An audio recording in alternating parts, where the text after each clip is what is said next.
조갑제 TV 시청자 여러분 안녕하십니까? 2023년 7월 13일 밤 10시 30분입니다. 오늘 오전에 저희 이메일로 너무나 정성 들여 쓴 글이 들어왔습니다.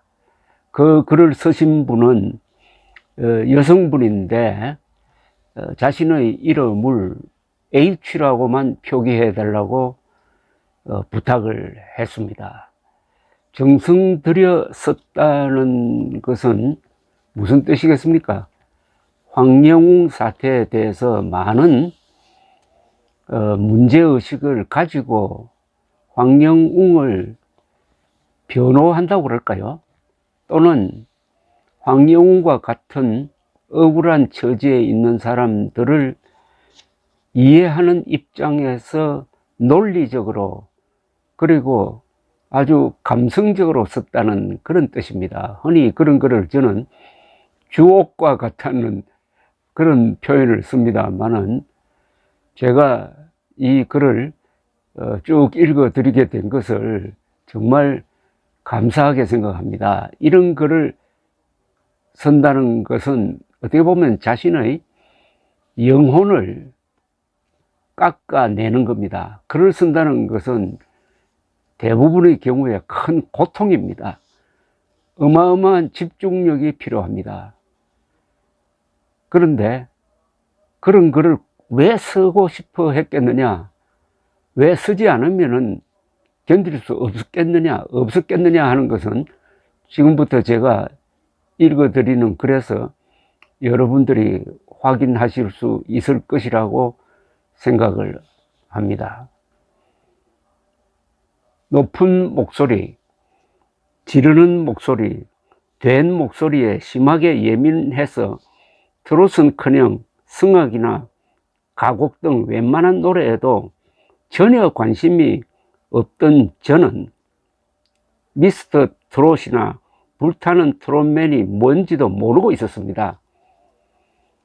그런데 정치 이슈에 대해서 들으려고 들렀던 조갑제 TV에서 황영웅 가수 사건이 마녀사냥이라고 나오는 것을 보고 황영웅 가수의 불타는 트롯맨 노래를 찾아보게 되었습니다. 학폭 등등 그에 대해 나쁜 기사가 많이 떠 있길래 정말 그런 사람이라면 단기간에 이 사람 저 사람 요령껏 모창을 하여 노래를 부르는 게 아닐까 하여 원곡자 또는 다른 가수들과 비교 분석해 보다가 놀랍다, 천재구나 라는 생각이 저절로 들었습니다. 힘차면서도 부드러운 중저음으로 빛깔과 호흡을 마치 첼로 현위를 오가듯이 조화롭게 자유자재로 조절해 가며 깊은 몰입 속에서 혼신을 다하여 부르는 노래가 놀라웠습니다.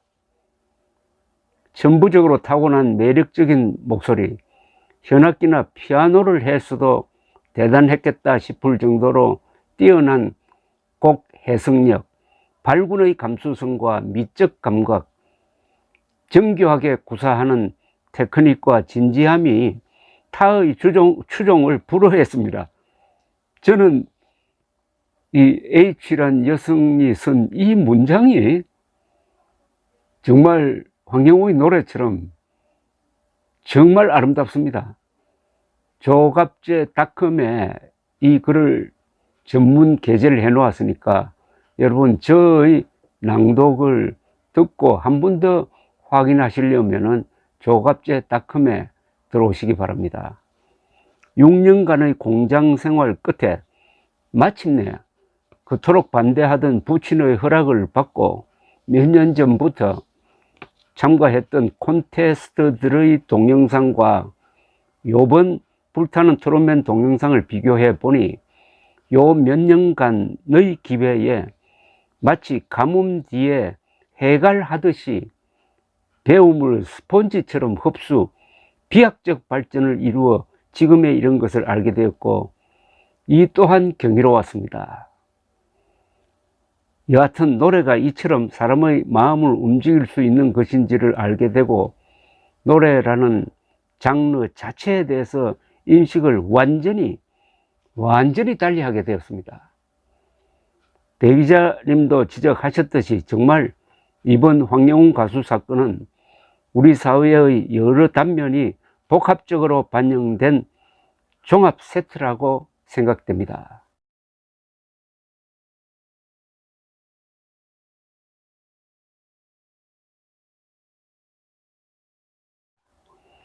제가 첫 번째 느낀 것은 교육 시스템과 관련한 매우 근본적인 것이라 그 실타래를 풀기가 힘든 문제이긴 한데 딱 드는 생각은 저 사람이 노래를 안 불렀으면 어떻게 되었을까?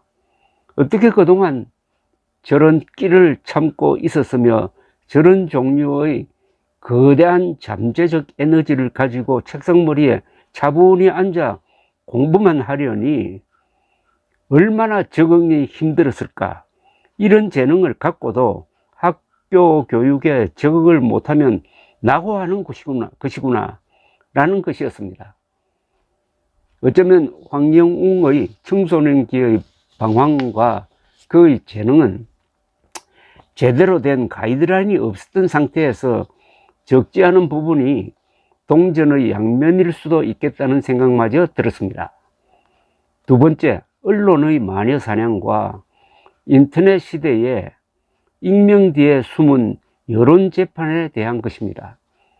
수년 전부터 여러 종류의 특정 이해관계에 따른 언론 매체에 의한 마녀 사냥이 시작되고 여기에 댓글까지 합세해 불나방 때 몰려들듯 달려들어 있는 이야기 없는 이야기 뿜어대며 가공의 산을 만들고 이리 때가 훑고 지나가듯 한 개인을 초토화 황폐화시키는 일들이 비일비재하게 진행되어 왔습니다. 이러한 현상은 지난번 전 대통령 탄핵 사건 때의 절정에 달했습니다. 이러한 언론 매체들에 대한 문제점 지적은 기자님이 이미 여러 번 말씀해 주셔서 이 정도로 줄이고, 기자님께서 말씀하신 바와 같이 처음에는 학폭 의혹이라고 한 것이 슬며시 학폭으로 되고 어느덧 마치 황영훈 가수가 학폭을 저지른 것이 기정사실같이 되었습니다. 처음에는 특정 언론이나 유튜브들이 선동했다고 하더라도 결국 광장의 여론이 형성되는 마지막 단계는 댓글과 찬반 클릭인데요. 그만큼 이들의 간단한 손동작이 엄청난 무게를 갖는다는 것입니다. 제가 이 글에서 언급하고 싶은 점은 많은 댓글러들이나 찬반 클릭하는 대중들 중의 일부가 이 사건에 대한 충분한 조사나 숙고를 거치지 않은 채 황영훈 가수의 학폭 징계 이력이 없는데도 불구하고 그가 학폭했다고 착각하거나 지레 겁을 먹고 학폭한 사람은 절대 안 된다.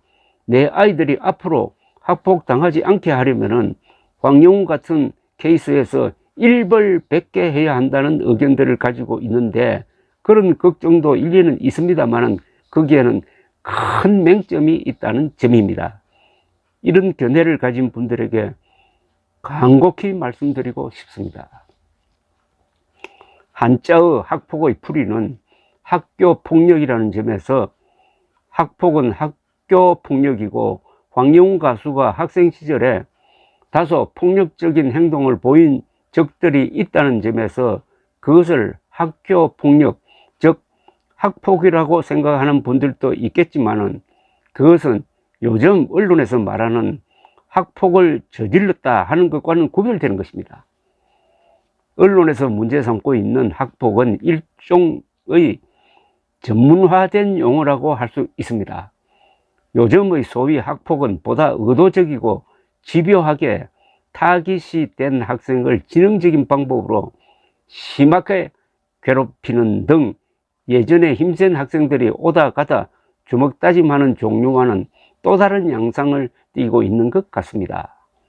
어느 정도의 경계까지를 기준으로 요즘 문제되고 있는 학폭의 성립 여부를 가릴 것인가에 대해서는 숫자 다루듯이 명확하게 규정하기 힘든 상황에서 현재까지는 학생이 심각한 언어적 육체적 폭력으로 상대 학생에게 씻을 수 없는 커다란 피해를 준 행동으로 징계 등을 받아 기록에 남은 경우를 학폭을 저질렀다고 대체로 말하고 있는 것 같습니다.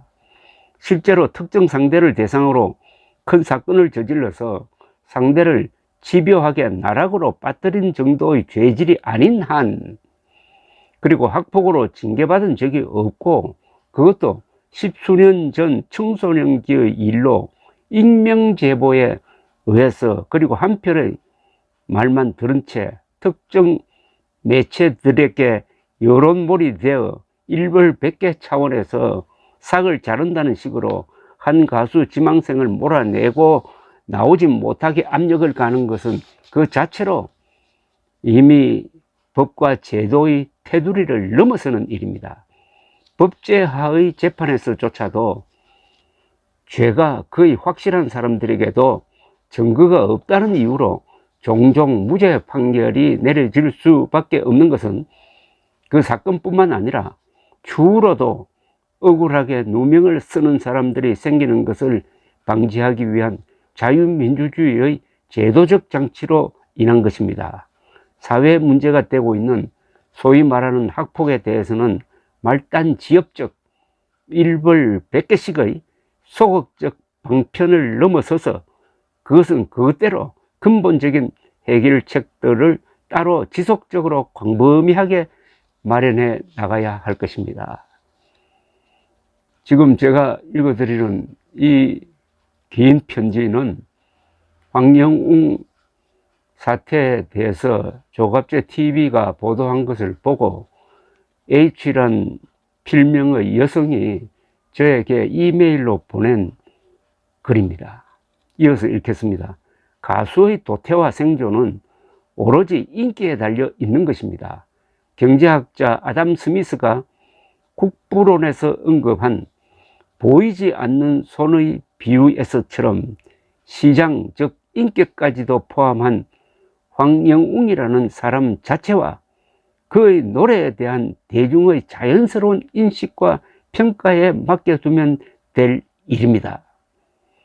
여론몰이를 통한 일벌백계식의 문제 해결 방식에는 사회적 부담이 안 따른다고 생각하면 큰 오산입니다. 인터넷을 통한 이러한 일방적 익명성의 여론재판이 앞으로 더욱 습관화되어서 사회적 리스크가 큰 여타 정치, 사회, 경제적 문제까지도 마구잡이로 적용되게 되면 심각한 혼란을 불러일으킬 것입니다. 사실 근래 이미 그런 여론재판들이 수없이 벌어져서 큰 사회적 혼란과 엄청난 비용을 지불하였지 않았습니까? 이런 식이라면 한 나라의 근간인 법과 제도는 왜 만들어 놓았는지 질문하지 않을 수 없습니다. 인터넷 시대에는, 아날로그 시대에는 없었던 커다란 위험 부담이 그 편의만큼이나 반대급부로 존재합니다. 그러한 위험 부담적 측면을 법과 제도가 제대로 커버하지 못하고 있습니다만, 그 공백에 그 사회의 구성원들이 어떻게 대처하는가가 사회의 추후 향방에 너무나 중요하다는 것입니다. 빈대 잡으려다가 초가삼간 태운다, 선무당이 사람 잡는다, 그런 옛 속담들이 괜히 있는 것이 아닐 것입니다.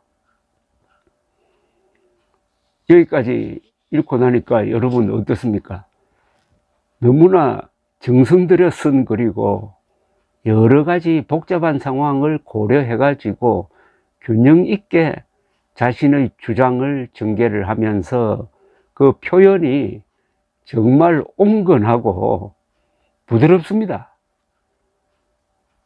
황영웅을 욕하는 걸 업으로 삼고 있는 사람들이 이런 글을 읽을 만한 인내심이 있는지 또는 이해심이 있는지는 모르겠지만은 이 글은 많은 것을 보여줍니다.